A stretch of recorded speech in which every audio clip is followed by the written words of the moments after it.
those who clear SSB are asked to stay back at the SSB for 4 more days। ठीक है, ये बेटा documents में sorry 5 more days है, documents के अंदर 5 दिन होता है, बट एक्चुअली में it takes a lot more time. 10 से 15 दिन या 20 दिन तक भी कभी कभार एसएसबी मेडिकल जो है प्रोसीजर हो जाता है। ठीक है, रीजन बहुत सारे होते हैं, कई बार डॉक्टर की अवेलेबिलिटी नहीं हो पाती है, कभी वो मशीनरी में दिक्कत होती है, तो बहुत सारी ऐसी चीजें होती है जो आप मानकर चलिए 15 दिन तो मिनिमम आपके एसएसबी मेडिकल में लगते ही लगते हैं। ठीक है, तो ये बात ध्यान रखना। और 5 टेस्ट होते हैं जिसके अंदर 5 दिन, जैसे एसएसबी का 5 दिन का टेस्ट होता है वैसे जो है मेडिकल का 5 दिन का टेस्ट होता है। बीच में इन सबके गैप जरूर हो सकता है और सीक्वेंस भी चेंज हो सकती है। ठीक है, it depends upon the medical board. तो सबसे पहले जो लोग बच्चे क्लियर करते हैं एसएसबी, जो रिकमेंड होते हैं बच्चे, उन्हीं का ही मेडिकल टेस्ट होता है, ये ध्यान रखना। बाकी सब कैंडिडेट जो है वो कॉन्फ्रेंस हाउस की कैटेगरी में हो जाते हैं। ठीक है, तो उनको जो है वापस घर भेज दिया जाता है। डे 1 में अगर मैं बात करूँ तो कौन कौन टेस्ट है हमारे, ब्लड टेस्ट है, यूरिन टेस्ट है, चेस्ट एक्सरे है और अल्ट्रासाउंड है। ठीक है, ब्लड टेस्ट के अंदर बहुत सारे प्लेटलेट्स चेक होते हैं, जैसे WBC RBC इन सबका टेस्ट होता है। यूरिन टेस्ट होता है। चेस्ट एक्सरे में आपका जो है पीजेंट टेस्ट चेक की जाती है, या फिर अंदर कोई डिफॉर्मिटी तो नहीं है चेस्ट के अंदर। ठीक है, या फिर कोई ब्रोकन बोन तो नहीं है चेस्ट के अंदर, ये सारी चीजें चेक होती है। अल्ट्रासाउंड होता है आप सब लोगों का। नेक्स्ट डे 2 की अगर मैं बात करूँ, ENT टेस्ट जो होते हैं, ear nose and tongue and eye test. ठीक है, आई टेस्ट जो है यहाँ पर डायरेक्टली जैसे आप स्पेक्टिकल्स बनवाते हैं ना जैसे डॉक्टर के पास, पहले डे 2 में वो वाला टेस्ट होता है। ठीक है, डे 3 में आपका सर्जिकल एग्जामिनेशन होती है। ठीक है, इसके बारे में आप बहुत सारी इन्फॉर्मेशन गूगल भी कर सकते हैं, चेकआउट कर सकते हैं सर्जिकल एग्जामिनेशन। ठीक है, डे 4 की बात करूँ तो आई एंड डेंटल चेकअप होता है वहाँ पर। अब ये स्पेशलाइज आई चेकअप है और डेंटल चेकअप है। ठीक है, यहाँ पर बहुत सारे टेस्ट किए जाएंगे, कलर ब्लाइंडनेस जिसमें से एक टेस्ट है। ठीक है बेटा, फिर डे 5 आपका जो है जनरल मेडिकल किया जाएगा, height weight blood pressure heartbeat, ठीक है एक्सेट्रा, एंड मेडिकल कॉन्फ्रेंस आपकी होगी। ठीक है, जिसके अंदर आपको ये बताया जाएगा कि आप मेडिकली फिट है या मेडिकली अनफिट है, या फिर आपको TR मिली है, परमानेंट रिजेक्शन मिली है, टेम्परेरी रिजेक्शन मिली है, या फिर आप जो है फिट है अकेडमी ज्वाइन करने के लिए। ये सारी बातें आपको बताई जाएंगी मेडिकल कॉन्फ्रेंस के अंदर। ठीक है बेटा, अब ये मैं आप सब लोगों के लिए हाइट और वेट रेशो लेके आया हूँ। पहले मेन के लिए बात करूंगा।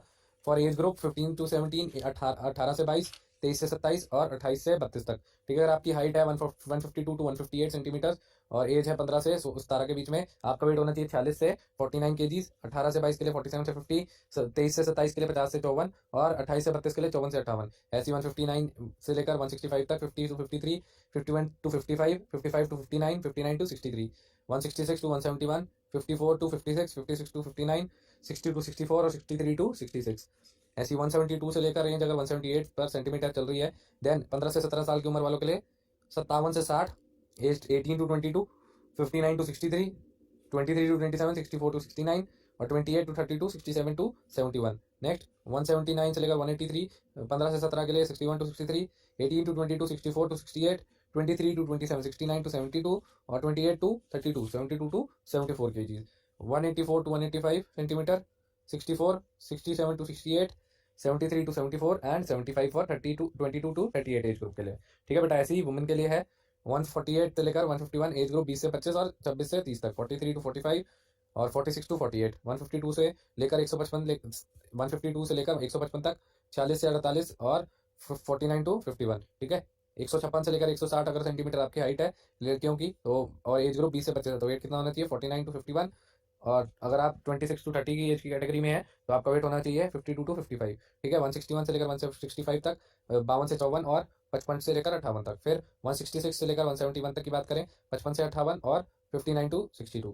ठीक है, ऐसी ही नेक्स्ट के लिए बात करें 172 से लेकर 176 तक बात करें, तो एज ग्रुप अगर आपका है 20 से 25 तो वेट कितना होना चाहिए बेटा 59 टू 61 और 26 से 30 का वेट 63 टू 66। ऐसी 177 से 178 तक, तो ये आपका जो है 20 से 25 साल तक अगर एज ग्रुप है 63 टू 65, और यहाँ कर लीजिएगा 63 से 64 से लेकर 66 से लेकर 66 से लेकर 69 तक। ठीक है बेटा, चलो आगे बढ़ते हैं। मेडिकल स्टैंडर्ड्स की बात करें तो the candidate should be free from vaccine year, ये तो आपके एसएसबी कॉल लेटर में भी मेंशन होता है। DNS, हाइड्रोसिल, फिमोसिल, DNS डेविएटेड नसल सेप्टियम होता है। डिफेक्टिव कलर विजन, जो आपका कलर ब्लाइंडनेस की वजह से लेसिक सर्जरी। ठीक है, 18 एंड बिलो अगर आप लेसिक सर्जरी कराते हैं then you are not allowed, और NDA में तो ये अलाउड ही नहीं है। ठीक है बेटा, over under weight, under chest, piles, gynaecomastia, tonsillitis, ठीक है टॉन्सिल्स जो होते हैं, वेरिकोले एंड एड्स। ठीक है, you should be able to read 6x6 in a distance vision chart.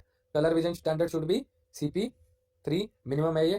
ठीक है, minimum 14 dental point should be there. ठीक है, विद साउंड टीथ।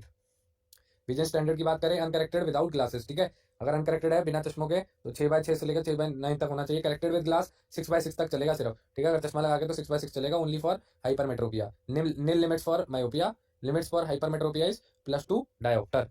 ठीक है बेटा, once medical conference is done, if you are fit then you can go home and enjoy, if not then appeal for medical board after the given time to overcome the medical problems like overweight, underweight, after given period you will once again undergo medical examination for the same reason at your selected military hospital. Appeal कैसे करनी है इसके बारे में मैं next videos के अंदर आप सब लोगों को गाइड करूंगा, ठीक है, तो वो भी आप देख लीजिएगा, वो उसके अंदर ही डली होंगी वो भी, ठीक है बेटा। तो उम्मीद करता हूँ आज का लाइव सेशन आपको समझ में आया होगा, और अगर कोई डाउट आया तो नीचे कमेंट सेक्शन में मुझे बताना।